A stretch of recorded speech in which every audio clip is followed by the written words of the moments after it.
Welcome to the Boss Ladies Breakroom, the financial literacy series, brought to you by Boss Lady Miss Camay, who will educate, inspire, and empower you to take action in building generational wealth and protecting your assets with trust documents. Welcome to the Boss Ladies Breakroom. I'm so excited for my interview today.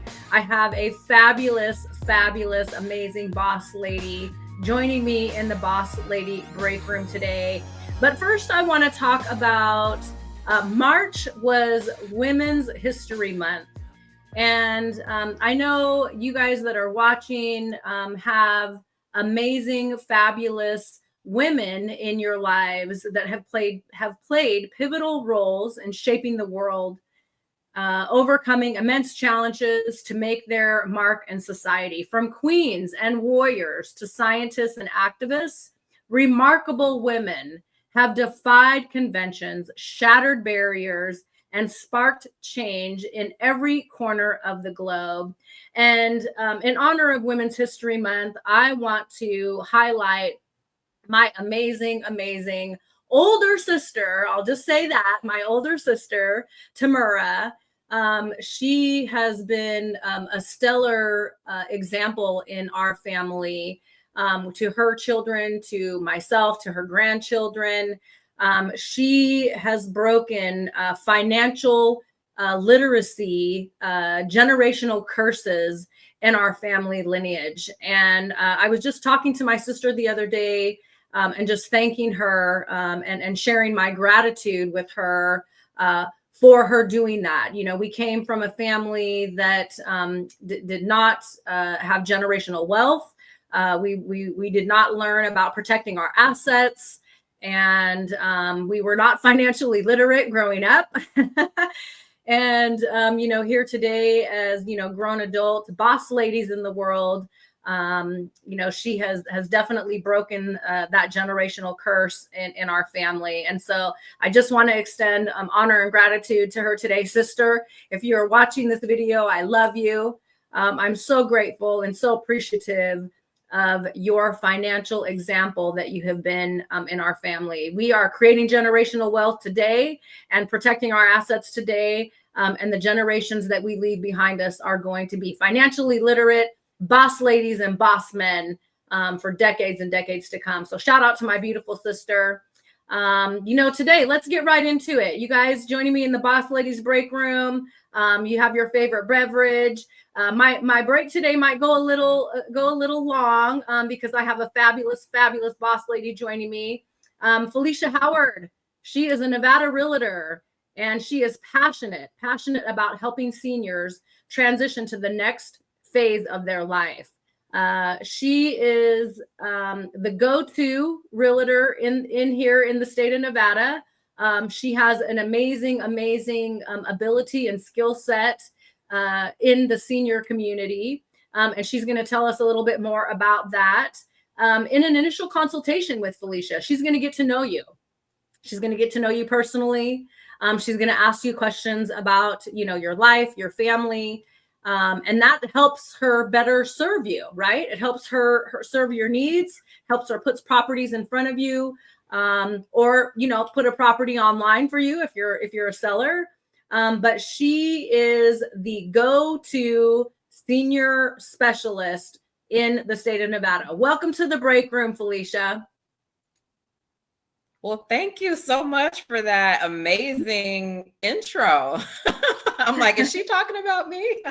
Of course. But thank you so much for having me here. I'm like honored and just so excited for our interview today. So thank you for having me. Yeah. Well, thank you so much for joining us in the break room. I want to tell our guests a little bit about our friendship and how we got here today, how we ended up in the break room. So the break room is not a new place for Felicia and I. Felicia and I spent many breaks in the break room together when we worked at Nationwide together. I moved here to Las Vegas in November 2015 and went to work at Nationwide February 2016. So we're coming up on 10 years of friendship here, lady. Like it's amazing. It seems just like yesterday, Wow. right? Yeah. Yeah. We've been through some stuff together for sure. Yeah. So when I like I said, when I started working at Nationwide, Felicia was a legal secretary in the office, and she wasn't there on the day of my interview. I think I had maybe 2 or 3 interviews, and Felicia wasn't there on my interviews. She was there on my first day of work. And the second that I saw Felicia, the moment I saw Felicia, I was like, that's my people right there. Like that's her. Like she's my people. Like that's my sister. And I think I remember coming up to you like right away and saying, hey, do you want to go to lunch with me today? Yes, yeah, you did. You did. Yeah, and here we are. And here we are, Boss Ladies in the Break Room. So here in the break room, we are here to educate, inspire, and empower our audience to take action in creating generational wealth and protecting their assets with trust documents. And so what I want you to start with today is talk to our audience about your legal career, how that started for you. And then we'll move on and transition into, how you're an entrepreneur today in the Boss Ladies Break Room.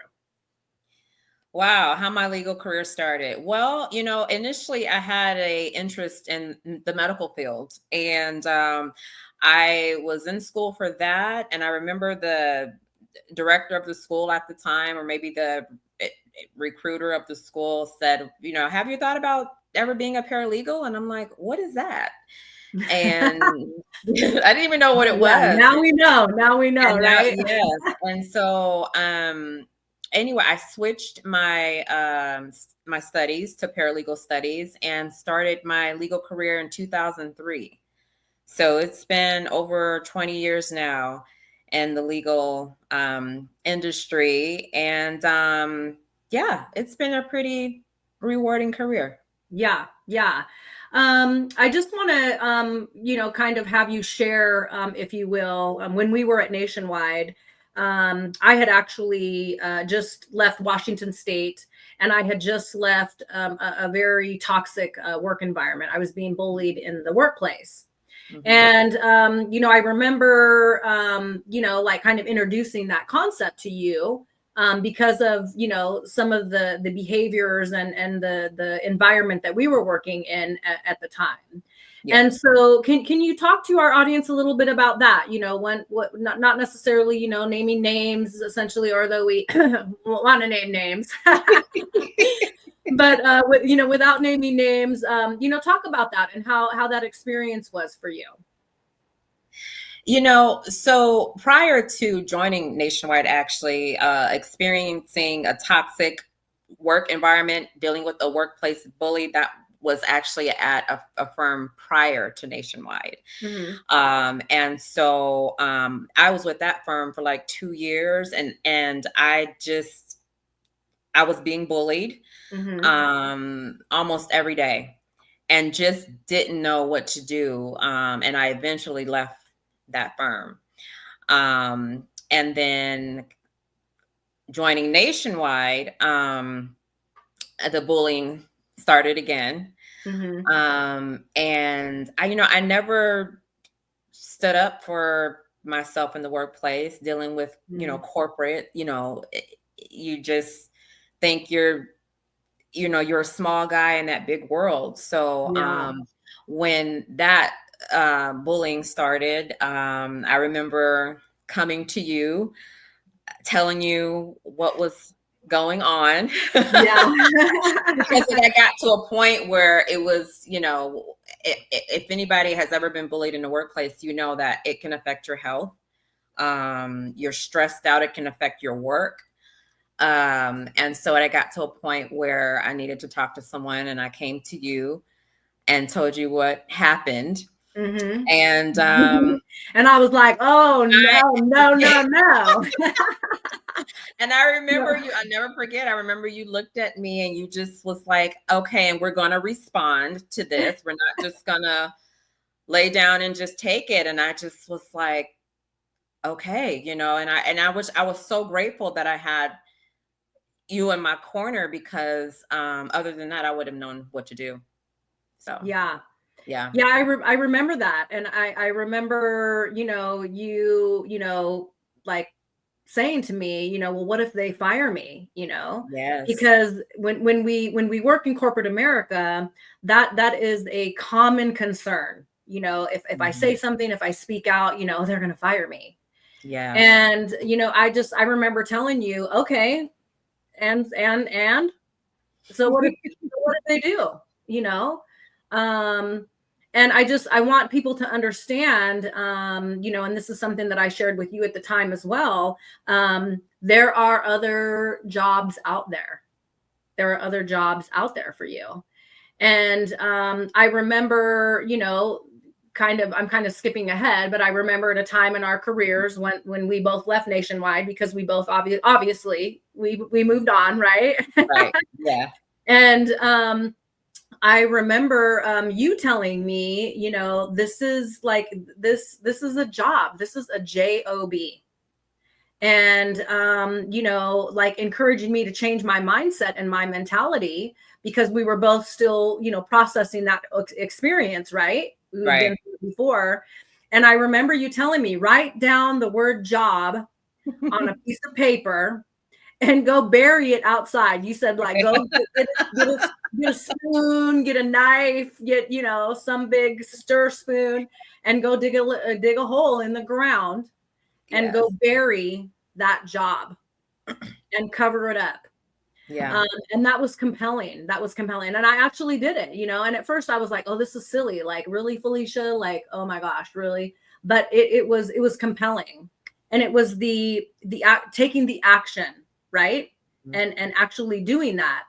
And it was, it was a game changer, a mindset game changer, absolutely game changer. So, you go through this experience. I ended up moving on from Nationwide.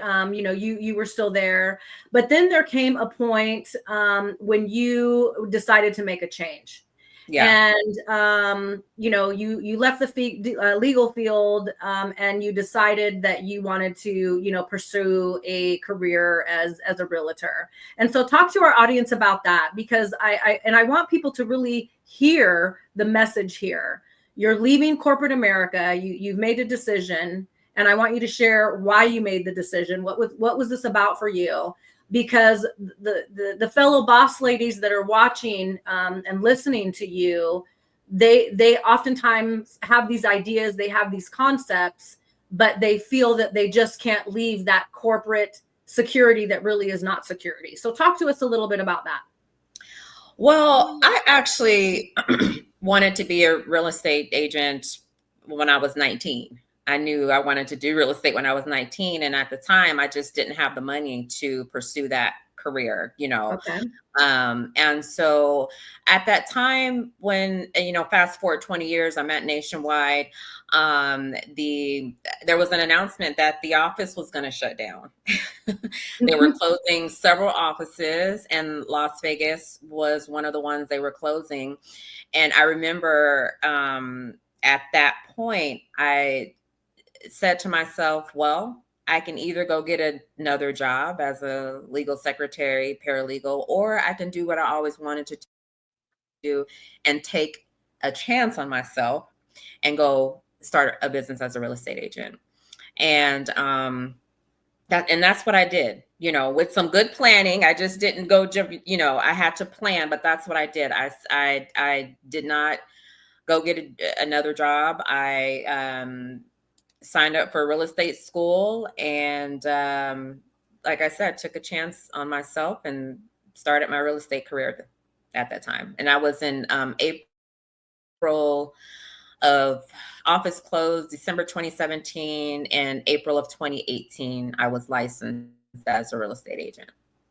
So what were some of the challenges that you experienced, taking a leap like that? Kind of get into the meat and potatoes of it. And what were some of your fears? What were some challenges? What Was there an aspect of you, taking this change in your career and the steps in changing your career to do something that like you said, you knew at a young age that this is something that you really wanted to do, but the ability or the opportunity, hadn't lined up for you up until this point. So what were some challenges? Yeah. I would say the biggest challenge was my mindset.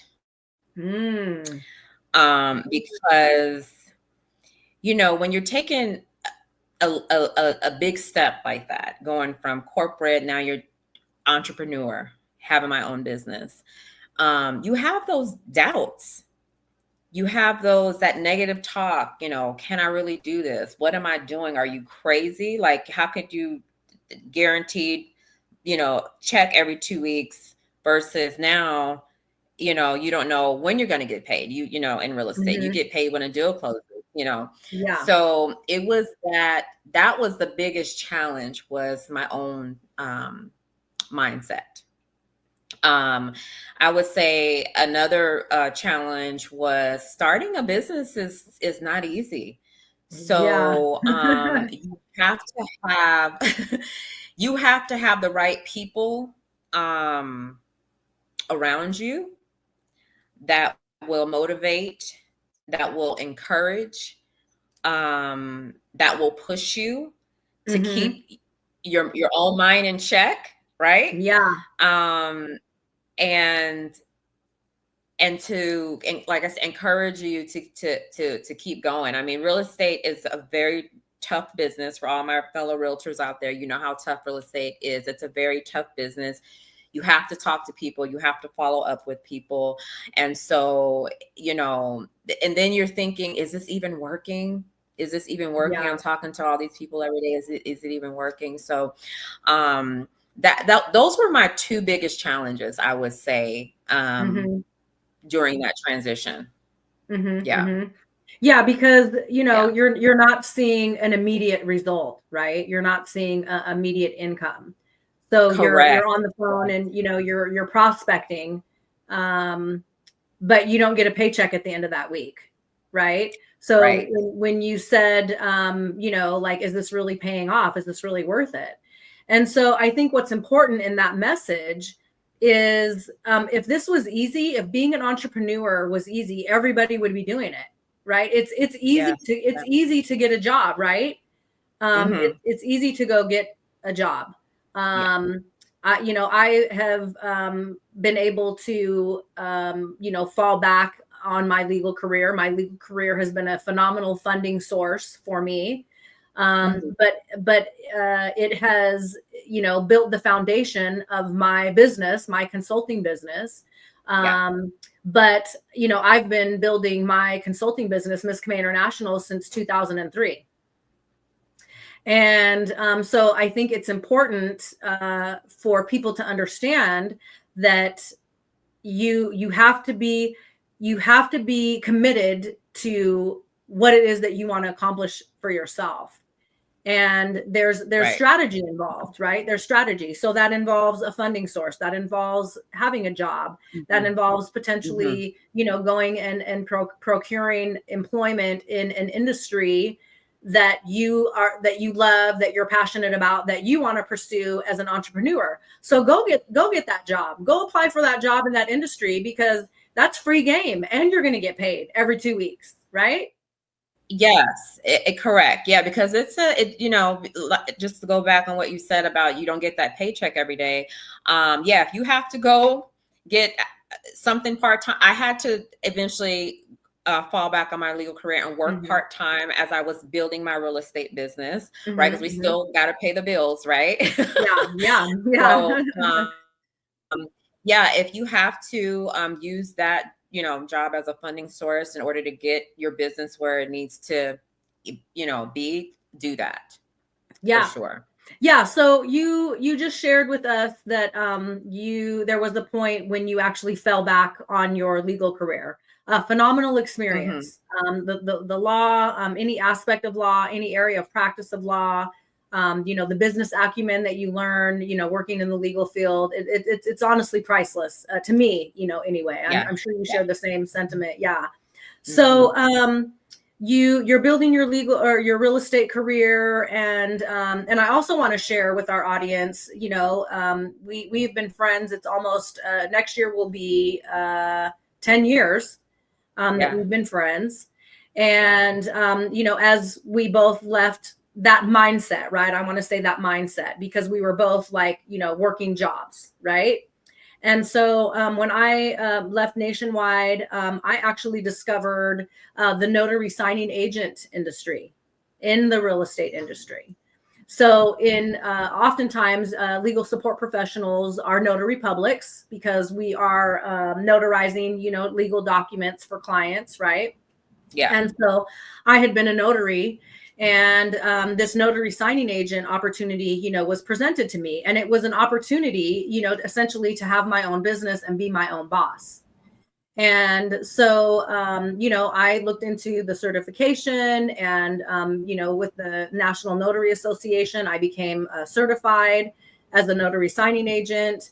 And that was, another stream of income for me. My consulting business hadn't really taken off the ground at that point, but I learned a lot about marketing. I learned a lot about advertising. I learned how to sell myself and sell my services. And I loved it. I fell in love with, coming to the table at the end of the home buying or the home selling process, which it can get you divorced. I'll just say that it can really, it can challenge your relationship. I mean, if my husband was here, Felicia, like I can't tell you how many times, my husband and I bought a home and Felicia was our agent.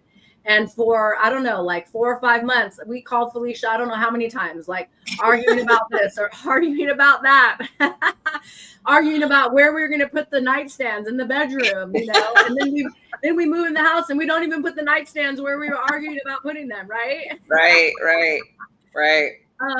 But, and I definitely want to share, my experience, working with you as a client, but, moving into that space, and, being the one that's at the table, at the final hours of this, purchase or the sale, and, just sharing in that excitement, sharing in that milestone in people's lives.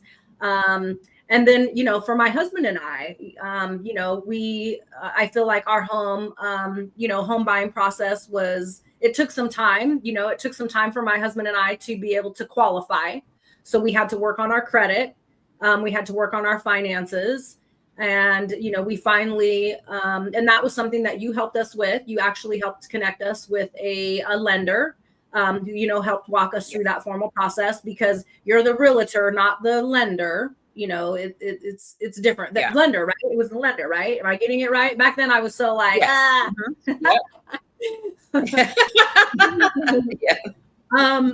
but that's part of the business. That's part of being a realtor, right? You're building relationships with lenders. You're also building relationships with escrow agents and title companies. It's part of your business as well. Yeah.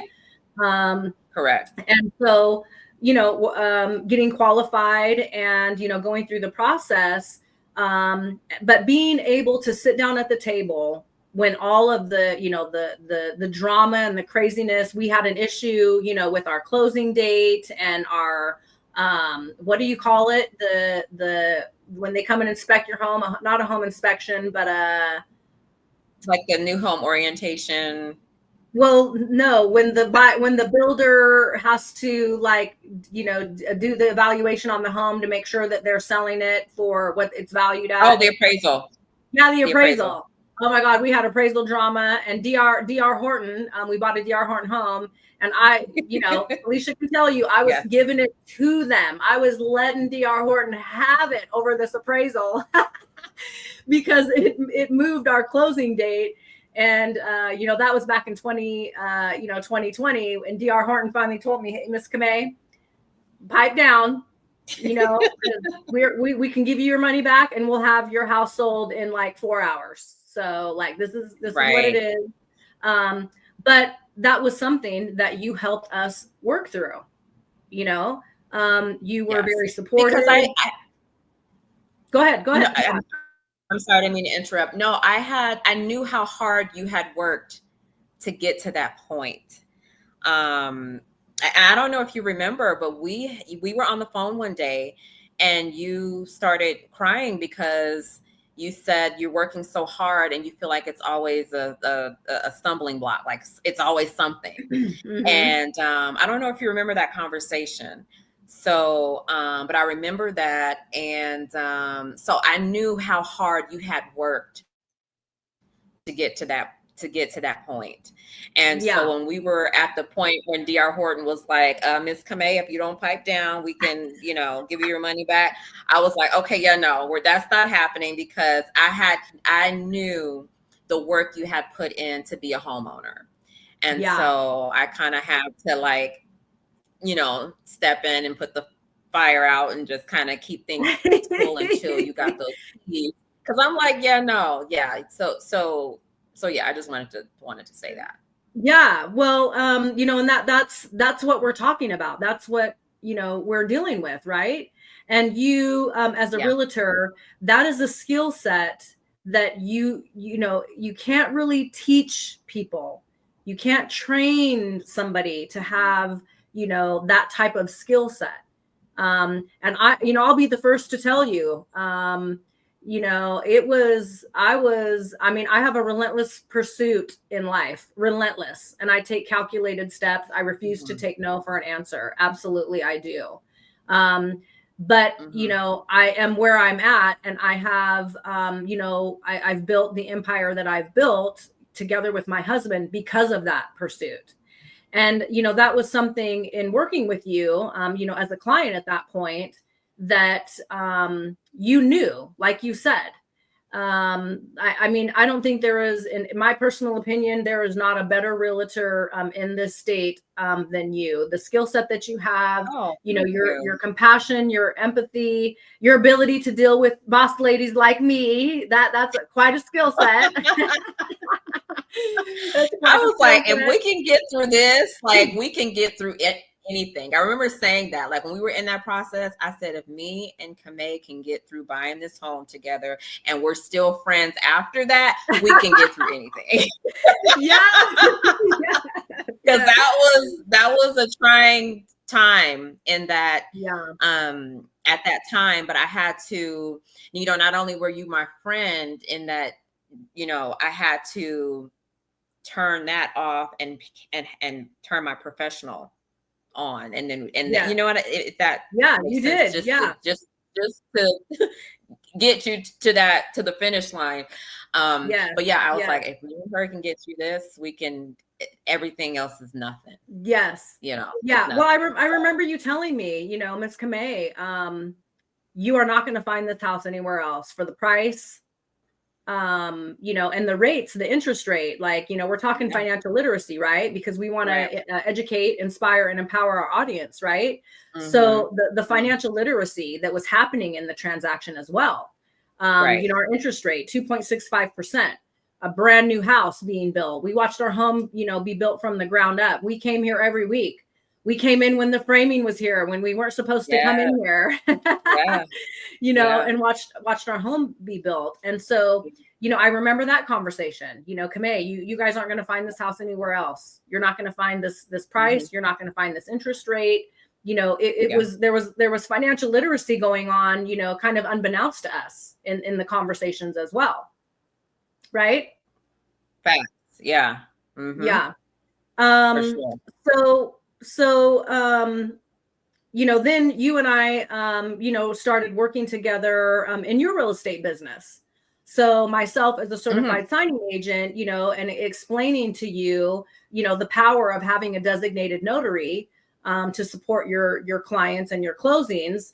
Because any realtor that's watching, this break room, they know if the documents are wrong, if you miss a date, if you miss a signature, if you miss an initial, that deal is not closing until the documents are right and correct and Yeah. complete. Mm-hmm. And Mm-hmm. so you and I were able to come together again, as entrepreneurs, as independent entrepreneurs in our own business, and serve the real estate, industry here in Nevada. And it was so rewarding. It was, we made a great team. And, when it comes to the client, because that's why we're there, is for the client. The closing experience, they can go through, the appraisal drama and the closing date moving and this and that, and, their add-ons, or, their special, whatever it is, doesn't come in, or it's not right. We get to the table when we're, they're signing on the dotted line and they're getting ready, to potentially get the keys to their new home, or get that check for that house that they're selling. Right. We were it. We were there. Yeah. And it was great. Like, working with you in that aspect is great. And I actually got a couple of things I need to talk to you about after we go offline. Okay. Ooh, let me write that down. Follow up with Felicia. Yes. But yeah, and that was something that you had, put me on, because I didn't know, as a realtor, I had the power to say who I want notarizing my documents. Yeah. So again, to all my fellow realtors out there, if you have a notary you want to be on your team, you can let that title company know that you want to use this notary. And if the title company wants to keep your business, they will make it happen. They will get that notary on their roster. So correct. Yeah, Camay has been very, very good in that aspect for me with my clients. I haven't had one single problem with my document. So if you guys want to hit up Miss Camay to be your designated notary, she will do you right. Yeah. Thank you for that. Thank you. I think there's a lot to say when it's your business, right? When it's your business, when it's your brand, when it's your name and your reputation that's on the line. Yeah. And I see that difference in, working with entrepreneurs and working with people that are in corporate jobs. Just yesterday I had an experience with a corporate employee, and who actually hung up on me, and she worked at a law firm. And I just thought, if this was your office, if this was your business, you never would have done that. You never would have hung up on me. So very, very big difference there. So let's move into, the final aspect of our conversation. So, as you're building your real estate business, the real estate market changed, not just here in Nevada, but really, all over the country, essentially. In 2021, 2022, things kind of started to taper off. And so you found yourself, kind of falling back on your legal career a bit, and getting into estate planning. So talk to us about that, how that transition happened. You were, an entrepreneur, you were still, pursuing your own business, your own brand. So talk to us about that. How did that happen for you? Yeah. So, I was still practicing real estate. And like you said, things had started to slow down a bit, and had an opportunity to do estate planning for a document preparation company that I worked for about a year. And the work was just so rewarding. I did a little bit of estate planning prior to that, but this was like doing it every day.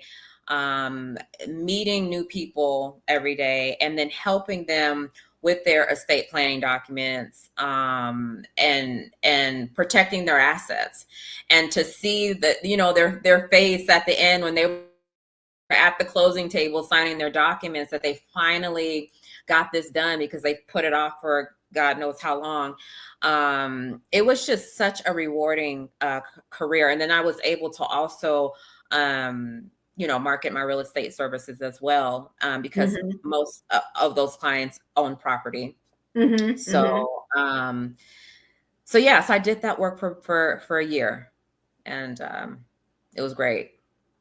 So what do you think, when you were doing that type of work, what was the most common conversation that you would have with, prospective clients, or once you got clients, to sit down and really have the conversation? Because as I understand, you were, the company that you were working for was actually serving and presenting, this concept to senior living communities here in the Valley. And Mhm. so, once that presentation was over, what was a common conversation with your clients? Hmm. That's a really, really good question. Because every client is different, right? Mhm, Every client mhm. has different um, situations. The first thing that's coming to mind is like, my trust is done. What do I do now? Okay. Because people have to understand, when you do a trust, you have to fund the trust. You have to now put your assets in the trust. So that was always a question we got at the end. My trust is done. What do I do now? So it was Mhm, just mhm. instructing them how to get their assets into the trust. They're, recording their deed to their house, transferring any bank accounts in their trust, whatever, however they wanted to do that part, because everybody Mhm. was different. Some clients had their kids on their accounts, didn't want to put the trust on there. So, um, it, yeah, it was always, what do I do now after the trust was finished, was the most common question that I got. Yeah, yeah. I'm so glad that that you brought that up and that you shared that, because that is the common question, and the common conversation that I have with my clients. So I'm a registered document preparer here in Nevada, as you know, and I Mm-hmm. have been preparing estate planning documents for clients for a few years now. And I share the same sentiment with you. It is absolutely the most, outside of law, because law is very rewarding to me, but it's so rewarding to teach financial literacy and to educate Mm-hmm. these clients about creating generational wealth, right? And protecting their assets in a trust, and walking them through that and explaining that to them. And here's the thing. It's it's so simple. It's so easy to do, to have these documents prepared. Many people think that, oh, they have to go to an attorney, to have these documents prepared. And if the estate tax exemption for 2025, just to kind of touch on this, it's $13 million for a married couple, excuse me, for individuals, and it's 27.98 million for couples, for married couples. That's the federal estate tax exemption. So anybody who has an estate that is not valued at that value doesn't necessarily need an attorney to prepare these types of documents, or they potentially don't need legal advice on preparing simple estate planning documents, because their estate is simple. It's not complicated. Right. And that's the value of working with myself as a registered document preparer. Is my fee is much less than the fee of an attorney. And when you have a simple estate, you don't need and you don't need legal advice. You don't need to pay the price for that. And a revocable living trust. So revocable means that you can change it. You can transfer assets in and out of this revocable living trust because you're still alive. The trust becomes irrevocable upon your death. So once you pass Mm-hmm. away, you can't transfer assets in and out of the trust. They can be transferred to beneficiaries, but you can't add value to those assets in a trust once you passed away. In a revocable living trust, what it does is it transfers asset ownership from the original owner to the trust beneficiaries. And because those assets don't legally belong to the person who set up the trust, the beneficiaries are going to eliminate the inheritance taxes when that person passes away on that asset. So just to kind of elaborate, because sometimes it can be confusing, as you have your home, you have your assets, and you think that, oh, when I pass away, my children, my next of kin, they're going to inherit my assets.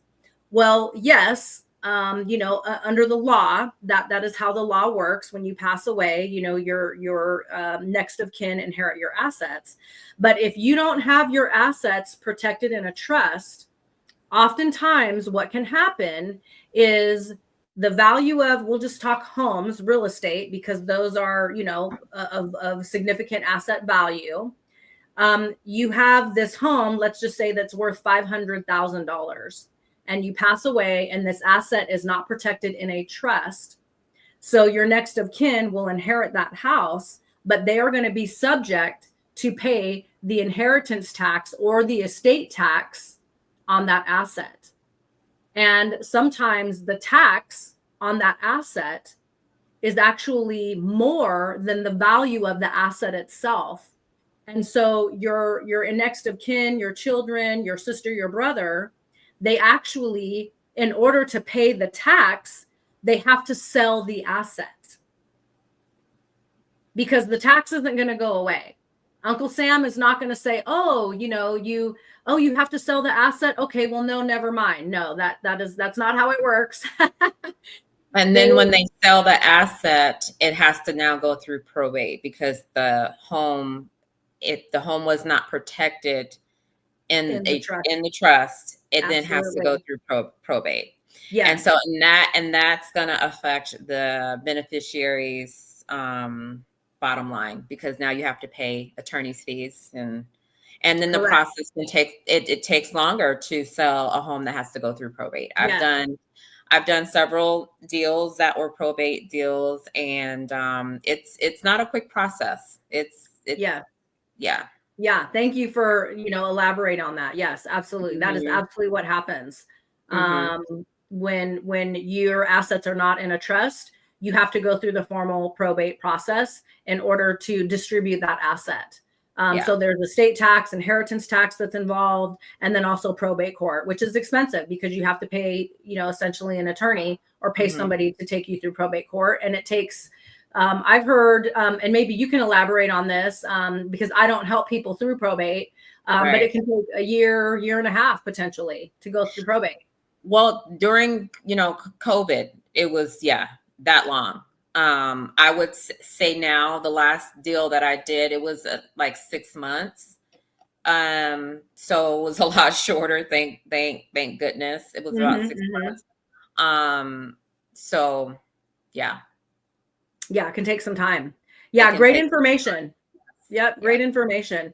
We're here to educate, inspire, and empower you to build generational wealth and protect your assets with trust documents. So you guys have been here in the break room with Felicia and I. If you don't hear any message other than protect your assets by putting them in a trust, like, please hear that message. Please hear that message.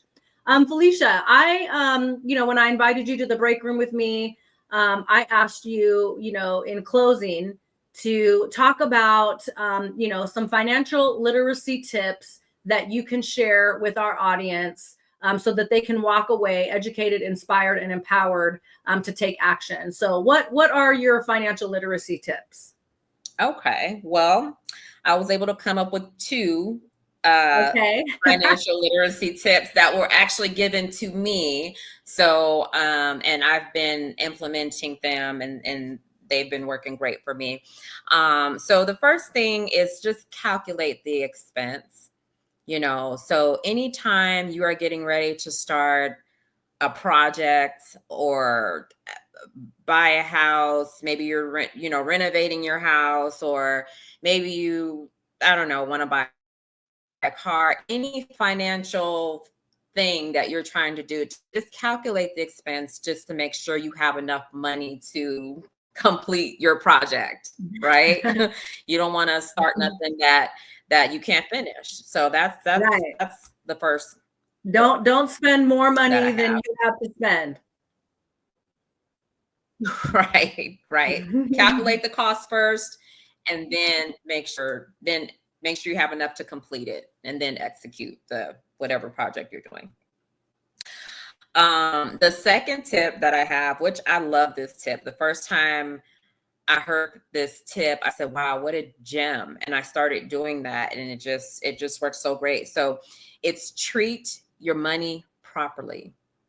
And yes, you know what that means is, yes. Go ahead. Yeah. I got all kinds of nuggets on So, that.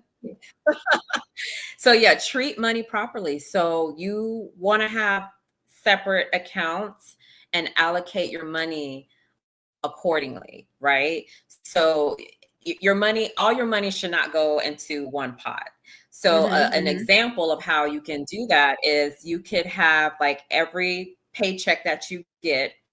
If you're an entrepreneur like myself and Ms. Camay, you can put like 20% of your net amount in your business account. Okay. And that account is just for business expenses.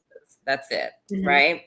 And then you have another account for savings and investments. And then you can put like 15% of your check into that account. The other account is like your spending money, because we don't go to work just to pay bills. So we go to work to, treat ourselves as well. So have 10% of your check going into your spending account to, if you want to get coffee, or you want to get your nails done, your feet done, or whatever. The TikTok shop, girl, the TikTok shop. The TikTok shop, Amazon, you have money in your spending account to do that. So 10% should go in that account. And then 5% should go into like a miscellaneous bill account. So I don't know, maybe you have medical bills, dental bills, or just whatever miscellaneous expense that you have, you should allocate at least 5% of your check into that account, right? Yeah. And then the remaining of your money goes into your main account to cover your everyday living expenses. So, your rent, your food, your utilities, your car, that should go into your main account, right? Okay. And then, if your income allows it, consider opening up a vacation account so you can take your vacations every year, right? So, have a vacation account. I don't know. I don't have a percentage recommendation for a vacation account. Maybe it's a flat fee of whatever you can afford for that month, but have an account just for your vacations. So I found that when I started treating my money properly, that my money started working better for me. Yeah, that's great. So if I had to pay a miscellaneous bill, it didn't have to come out of my account from, my everyday living expense account. Yeah. If I had a business expense, it would come out of my business account. So it just try that, you guys. I promise you it works. Yeah. Well, and I think we should have an account for, our Botox and, our cheeks. And I mean, I know you don't have to think about that yet, Felicia, because you're so young, but, definitely a Botox fund and, a filler fund, like, because that stuff's not cheap. You got to save up for that. That's your spending money account. That's your 10% that goes into your spending money account. 10%. Oh my gosh. I don't know how much those. I don't know how much those treatments cost, so I don't know. Yeah. Well, I mean, the financial literacy, right? The aspect of how to manage your money, how to budget your money, right? Yes. If you want to buy a house, if you and your husband, or you for the single boss ladies out there, you want to buy a home, you should have an account that you can, put money into that goes to, your down payment or your closing costs, because you're going to need that. So it's about planning ahead. It's about taking calculated strategic steps and planning your financial future, right? So I want to introduce people to the amazing, fabulous Felicia Howard, the senior specialist real estate agent in Nevada. I talked earlier about consultations with Felicia and, the type of service that you get working with her. And so I want to introduce you to Felicia's website. If you want to schedule a consultation with your senior real estate specialist, go to FeliciaHoward.bhhsnv.com. Again, that is FeliciaHoward.bhhsnv.com. You see here on the right-hand side of your screen, she's got a tab there where you can email her. She's also listing her telephone number there at the office where you can reach her. So tell our audience, Felicia, how they can directly connect with you and how they can find you if they're interested in, scheduling a consultation with you regarding buying or selling their home. Yeah, so my office number there, the 702-824-1212, call that number. You can also text that number, or you can click on the email me icon that you see on my website and send me an email, and we can get something scheduled for you. Yes. So amazing. I just want to thank you again, Felicia, for joining me in the break room today. Again, this is nothing new to us. We've spent countless hours in the break room together. So, having you here, and joining me to educate, inspire, and empower our audience to build generational wealth and protect their assets with trust documents. You have shared an amazing amount of nuggets, tools, and resources and information for our audience. And I just thank you. I thank you so, so much. I'm so excited to continue our working relationship and continue building our empires together. I love you so much. Thank you. Thank you. Thank you so much for having me. I mean, I hope this was a great interview for you today. And yes, I'm glad that, and we always have great conversations anyway, just offline. We always have great conversations, and we are always just upbuilding each other. And I think that's what I appreciate about you and I. We are constantly upbuilding each other, and it's a true, genuine friendship with us. From day one, the second I saw you, the moment. I was like, that's my people. She's my people. I know. I was so happy to have a friend at work. It was I was so happy. Yeah, I know. So, you are a gift to me as I'm a gift to you. So thank you. Thank you so much. Anybody that wants information on document preparation services, not only do I prepare documents in the estate planning world, but I prepare all kinds of documents, legal documents, contracts, family planning documents. Go to my website, misscamayinternational.com. Click on the link, book online, and schedule a consultation with me, and let's discuss your needs. Join me here in the break room, you guys, the first Monday of every month, right here in the break room, 2 p.m. on YouTube. Subscribe to my YouTube channel at misscamayinternational.com, and I will see you guys next month, the first Wednesday of the month, at 2 p.m. Thanks so much, you guys. Have a great day. Thanks for joining me in the Boss Ladies Break Room for the Financial Literacy Series. Remember, subscribe to my YouTube channel at Miss Camay International and join me the first Wednesday of every month at 2 p.m. right here in the break room.